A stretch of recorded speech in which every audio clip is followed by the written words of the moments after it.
কেন্দ্রীয় কমিটির সুরা সদস্য যুব নেতা আবুল হাসান রায়হান। বক্তব্য রাখবেন আবুল হাসান রায়হান। আসসালামু আলাইকুম ওয়া রাহমাতুল্লাহি ওয়া বারাকাতুহু।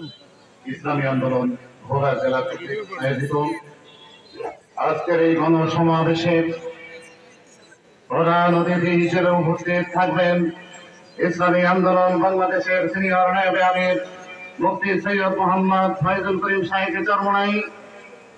আজকে মঞ্চে উপস্থিত রয়েছেন কেন্দ্রীয় ও জেলা, উপজেলা এবং সামনে উপবিষ্ট রয়েছে উপজেলা ইউনিয়ন ওয়ার্ড থেকে আগত নেতৃবৃন্দ।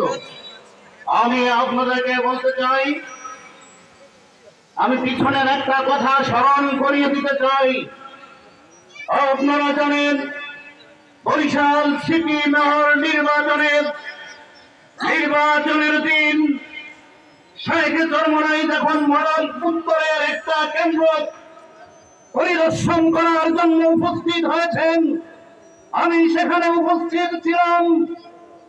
এই ফ্যাসিস্ট ভোটবিহীন অবৈধ বিগত সরকারে যারা ছিল তাদের দোসররা এবং তাদের দলিত পুলিশ লীগ এবং যেই সমস্ত বাহিনী লীগ ছিল সবাই ঘেরাও করে বলেছে শেখ চরমনাইকে কেন্দ্র পরিদর্শন করতে দেওয়া হবে না। আমরা সেই সময় বিজেপি সেনাবাহিনী সকলকে আহ্বান জানালাম সহযোগিতার জন্য, কিন্তু এত আশায় আমরা বরণ করেছি তারা আমাদেরকে সহযোগিতা করবে তো দূরের কথা, বরং হেনস্থা করার পায়তারা করেছে। আমি আপনাদেরকে বলতে চাই, ওই পুলিশ লীগের এখনো অনেক সদস্য বাংলাদেশের বিভিন্ন জায়গায় কর্মরত রয়েছে,